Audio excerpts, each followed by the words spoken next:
طرف گر گیا چڑیا. اب ابو سعید خدری کے سر پر منڈلانے لگی اور پر مارتی تھی، یعنی اشارہ کر رہی تھی کہ میرے بچے میرے حوالے کر دو. ابو سعید خدری ان بچوں کو پکڑے ہوئے اور وہ چڑیا ان کے سر پر منڈلا رہی ہے، گویا کہ وہ اپنے بچے اپنی زبان سے مانگ رہی ہے. تھوڑی دیر کے بعد اللہ کے نبی قضائے حاجت سے فارغ ہو کر آتے ہیں. اس چڑیا کو ابو سعید خدری کے سر پر منڈلاتے ہوئے دیکھتے ہیں اور دونوں بچوں کو ابو سعید کے ہاتھ میں دیکھتے ہیں. کہتے ہیں اے ابو سعید، تم نے اس چڑیا کو اس کے بچے چھین کر پریشانی میں ڈال دیا ہے، تم نے اس کو پریشانی میں مبتلا کر دیا ہے. جس طرح ہمیں اپنے بچوں سے محبت ہوتی ہے، ان پرندوں کو بھی اپنے بچے سے محبت ہوتی ہے. اس چڑیا کے بچے چھوڑ دو. ابو سعید خدری نے چڑیا کے بچے جیسے ہی چھوڑے، چڑیا نے فوراً ایک پر سے اٹھایا، چونچ سے دبایا اور اپنے بچے کو لے کر اڑی اور گھونسلے میں رکھ دیا. پھر دوسرے بچے کو بھی اسی طرح لے گئی. ابو سعید خدری کہتے ہیں میں چند دنوں کے بعد کچھ دانہ لے کر آیا کہ میں اس گھونسلے میں ڈال دوں تاکہ اس چڑیا کو زیادہ محنت نہ کرنا پڑے. 2-4 دن کے بعد جب میں نے اس علاقے میں قدم رکھا تو کیا دیکھا کہ نہ وہ چڑیا وہاں ہے نہ گھونسلہ وہاں ہے. یعنی چڑیا یہ سمجھ گئی یہاں میرے بچے محفوظ نہیں ہیں، آج کسی نے لے لیا کل کوئی اور بھی میرے بچوں کو لے جا سکتا ہے. اس چڑیا نے اپنا بسیرا کہیں اور بنا لیا. میرے بھائیوں، اللہ کے رسول کا چڑیا کو دیکھنا اور ابو سعید خدری سے کہنا جس طرح ہمیں اپنے بچوں سے محبت ہوتی ہے ان پرندوں کو بھی ہوتی ہے، اس کے بچے واپس کر دو. یہ واقعہ ہمیں بتلا رہا ہے کہ اللہ کے رسول پرندوں کے لیے اور جانوروں کے لیے بھی رحمت بن کر آئے تھے. اسی لیے میرے بھائیوں رحمت للعالمین کہا گیا، اور پوری دنیا کا محافظ وہی ہو سکتا ہے جس کے اندر رحم ہو. جب رحم نکال لیا جائے تو پوری دنیا کیا وہ ایک ملک کا بھی محافظ نہیں ہو سکتا. حفاظت کے لیے رحم کا ہونا ضروری ہے، اور رحمت جس کے اندر نہیں ہے میرے بھائیوں وہ اپنی آنکھوں کے سامنے بھی بربادی ہوتے ہوئے دیکھے گا لیکن اس کو ترس نہیں آئے گا. اس لیے اللہ کے رسول کے بارے میں کیا کہا گیا؟ رحمت للعالمین. آسنا سادھمنم، سادھوؤں کی طرح زندگی گزارے گا. یہ بڑی اچھی صفت بتائی ہے. ہمارے ہاں سادھو لوگ اس کو سمجھتے ہیں جو اپنا گھر مکان چھوڑ کر کسی جنگل میں چلا جائے اور بس اللہ اللہ اللہ کرتا رہے یا رام رام رام رام رام رام کرتا رہے.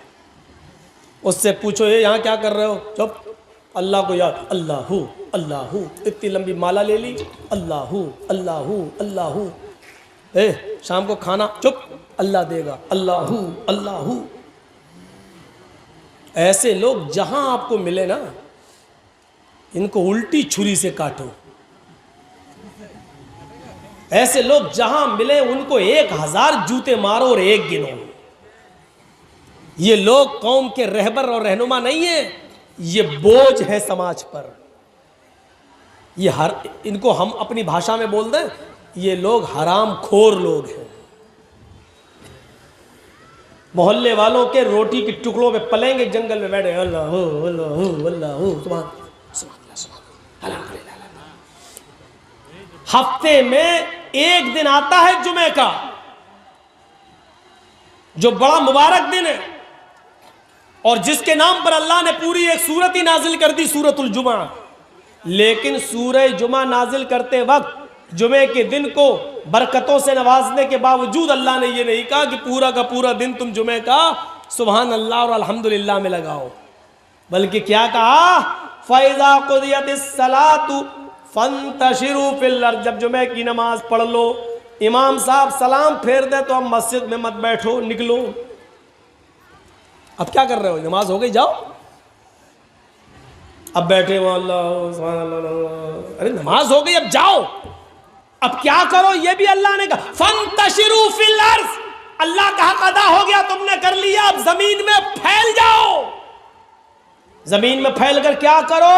وابتغوا من فضل اللہ، اللہ نے جو رزق اتارا ہے اس کو تلاش کرو، اپنے بیوی بچوں کے لیے محنت کرو، کماؤ، رکشہ چلاؤ، جنگلوں میں جا کر لکڑیاں کاٹ کر بازار میں بیچ کر اپنی بیوی اور بچے کا پیٹ بھرو، یہ ذمہ داری تمہارے اوپر ہے۔ رزق حلال کماؤ، حلال روزی کماؤ، حرام تو گھر بیٹھے مل جائے۔ ایک فون کر دو، آپ کے بچے کو نوکری دلوا رہے ہیں، میری فلاں سے بڑے اچھے تعلقات، اچھا ٹھیک ہے 50,000 روپے بھیج دو، آ گیا۔ آج تو میرا گھر چلی گیا ہے، 1 مہینہ چل جائے گا، 1 مہینے کے بعد پھر دوسری ٹوپی پہنائیں گے۔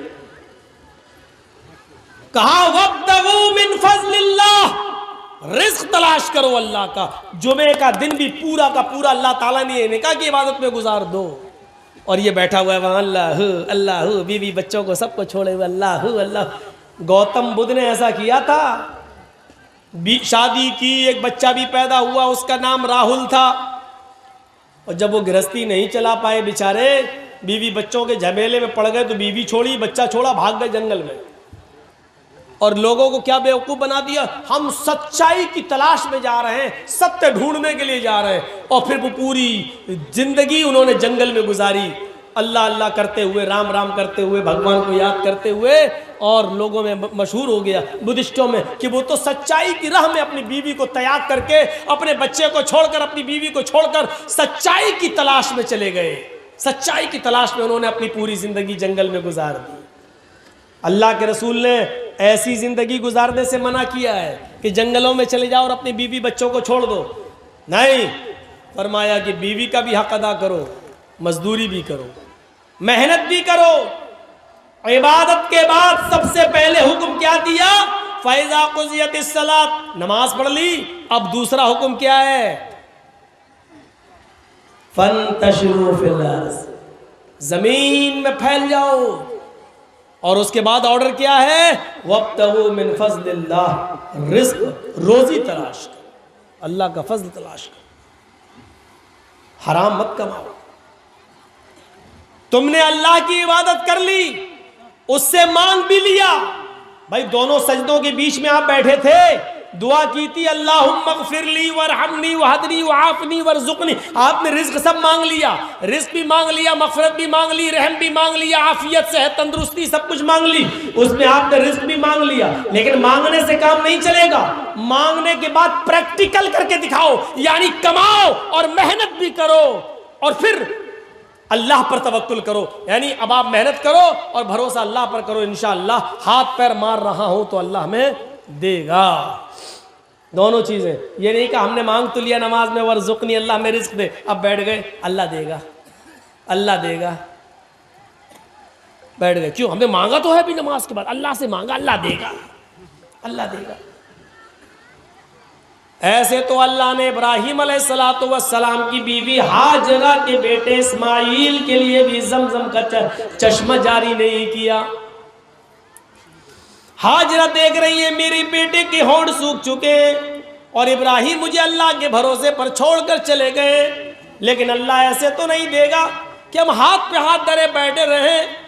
قرآن پڑھیے، حدیث پڑھیے، ہاجرہ اپنے بچے کے پانی کے لیے دوڑتی ہے، پہلے بھاگتی ہوئی جاتی ہیں، صفا پہاڑی کے اوپر چڑھ جاتی ہیں، دوڑتی ہوئی جاتی ہیں، صفا پہاڑی کے اوپر چڑھ جاتی ہیں، اور صفا سے جھانک کر دیکھتی ہیں کہ دیکھے کوئی قبیلہ رہتا ہو نیچے، اگر کوئی گاؤں ہے، باشندے ہیں، کوئی رہائش ہے کسی کی، تو میں نیچے چلی جاؤں اور اپنے بچے کے لیے تھوڑا سا پانی لے آؤں، لیکن جھانک کر دیکھتی ہیں بیابان جنگل ہے، چلو وہ ایک اور پہاڑی ہے، اس پہاڑی پر چلتی ہوں، شاید اس کے نیچے کوئی بستی رہتی ہو، صفا سے دوڑتی ہیں، مروہ کی طرف بھاگتی ہیں، کبھی آہستہ چلتی ہیں، کبھی تیز چلتی ہیں، مروہ پہاڑی پر پہنچ جاتی ہیں، وہاں سے جھانک کر دیکھتی ہیں، ادھر بھی کوئی قبیلہ نہیں، کوئی گاؤں نہیں، کوئی بستی نہیں،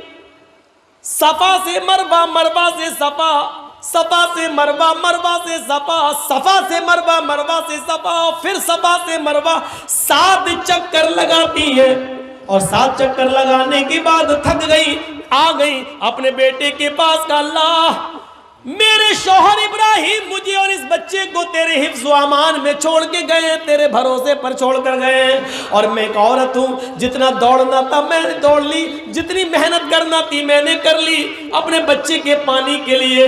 ایک عورت ساتھ اپنے معصوم اور دودھ پیتے بچے کو چھوڑ کر وہ کہاں جا سکتی ہے؟ اے اللہ میرے بیٹے کے لیے پانی کا انتظام کر دے۔ دل سے جو آہ نکلتی ہے وہ اثر رکھتی ہے، پر نہیں طاقت پرواز مگر رکھتی ہے۔ ہاجرہ کی آواز دل سے نکلی تھی، نظر آسمان سے نیچے کی، کیا دیکھتی ہے کہ میرا بیٹا اسماعیل جس جگہ پر ایڑیاں رگڑ رہا ہے، اللہ نے جبریل کو حکم دیا اپنا وہیں پر پر مارو۔ جبریل نے وہیں پر اپنا پر مارا اور وہیں سے پانی کا چشمہ جاری ہو گیا، زم پانی کا چشمہ جاری ہو گیا۔ ہاجرہ نے پانی کو بہتے ہوئے دیکھا تو اس کی منڈیر باندھنے لگی، یہ بہ نہ جائے، پانی کہیں ختم نہ ہو جائے۔ وہ بیچاری منڈیر باندھنے لگی، مٹی سے کھڑا کر کر کے اس کی منڈیر باندھنے لگی۔